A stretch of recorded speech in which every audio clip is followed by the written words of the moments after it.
want me to put that on my tudger?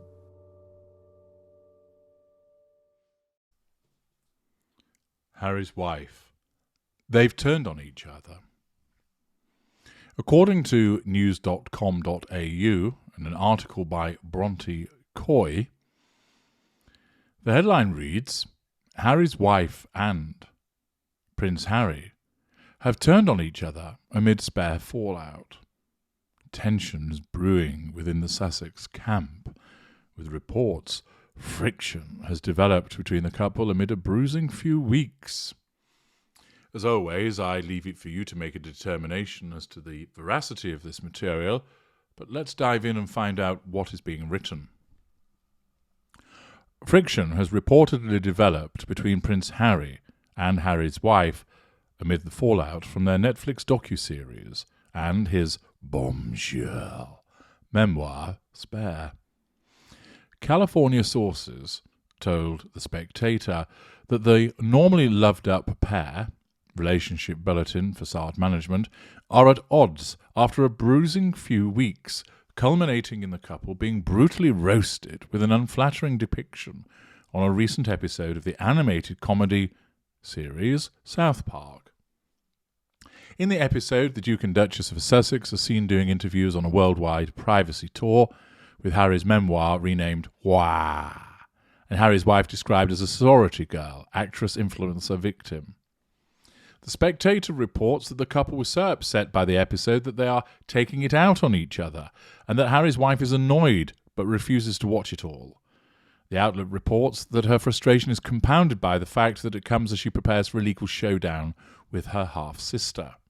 Samantha Markle is suing for defamation following Harry and Harry's wife's tell-all interview with Oprah Winfrey in 2021, and according to The Spectator, the Duchess is currently obsessed with the litigation. Harry's wife was also embarrassed at the global headlines and negative reaction to Harry's memoir released last month, feels excluded from her father-in-law, the King's coronation plans.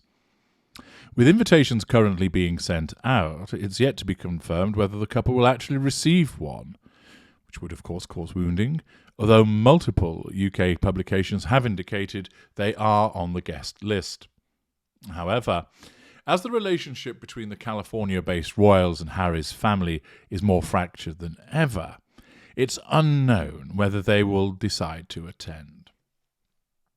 The Duke of Sussex has reportedly demanded a summit with his father and brother to clear the air before agreeing to fly to the UK, but it's believed that request was denied. It's also understood Harry has not had any direct contact with Charles or William since the release of his explosive memoir, in which he pulled no punches while detailing his conflicts with them. Should Harry and Harry's wife choose to attend the coronation on May the 6th after all, it's expected they will be seated in the gallery with other non-working royals and will have no special roles. They're also unlikely to be included in the traditional Buckingham Palace balcony appearance. Accordingly, this article throws a few things together. Regurgitates again, of course, the South Park episode, something that's going to keep appearing repeatedly for Harry and Harry's wife. Also makes mention of the uncertainty about their attendance at the coronation, and of course homes in on the fact that Harry and Harry's wife have turned on each other.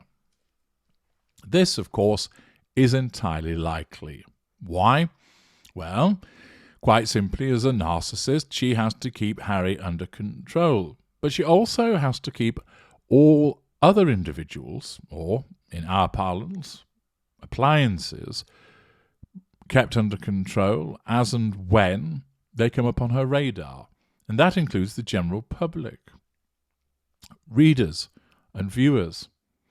And therefore, because so many people are standing there and laughing at her, poking fun at her, revelling in the dressing down that occurred in the South Park episode, this of course is a threat to her control.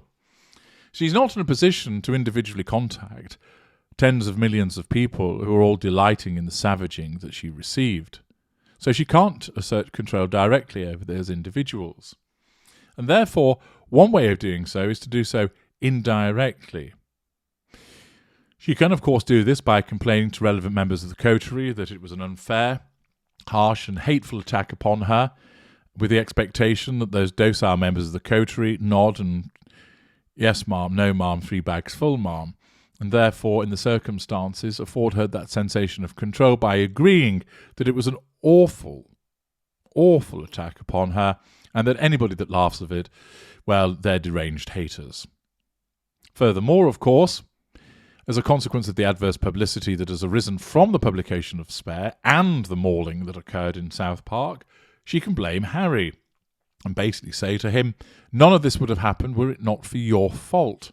And of course, because he's in the sustained devaluation, it doesn't take much for him to offend her notion of control by being the scapegoat for their current ills. We're having the piss taken out of us as a consequence of your stupid book. But you allowed me to write it. You made the suggestions. No, I didn't. Revision of history and denial. There is, of course, the fact that she will turn around and say to him, these things that they put in South Park, you should have stopped it happening. How was I meant to do that, protests Harry. Well, the fact is you ought to have done so. She expects the impossible. She will expect somehow Harry to have telepathically known that this was what was going to be included, and that somehow, through the power of his mind, have caused it to be stopped. Doesn't matter that there's no way on earth he could achieve that. That's irrelevant. What is relevant is that in Harry's wife's world, he ought to have done something about it. He didn't, and that means he's the villain of the piece, and therefore he's at fault. And thus, it's quite appropriate that she would turn on him. Her fury is ignited as a consequence of driving her to respond in this way. She is caused to believe that Harry is at fault, that it's his stupid disclosures in the book, that it's his idiotic behaviours that have resulted in the lampooning that has occurred, and he's done nothing to prevent it, and therefore it's all his fault. She, of course, is blame-free. She doesn't do anything wrong. She never puts a foot out of step. Everything that she does is always ordered and correct. And if somebody doesn't like it, well, that's because they're not very nice people. And it has nothing to do with the fact that she's caused a problem. No. And accordingly, as a consequence of the repeated pressures that she's experiencing at the current time, which of course are all amounting to threats to her control, the upshot is this. Harry is the one that becomes scapegoated by her because he's in a sustained devaluation. He is the one that becomes blamed for causing all of these problems, and she lashes out at him, chastises him, insults him, shouts at him, ignores him, a range of devaluations which are all rolled out against him in order to bring him under control and allow, as a consequence of chastising him, a subconscious assertion of control over the third parties who are collectively causing massive amounts of challenge fuel to flow her way by laughing at her current misfortunes.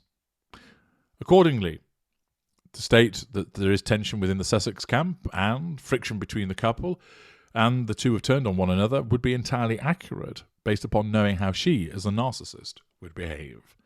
I'm H.G. Tudor. Thank you for listening.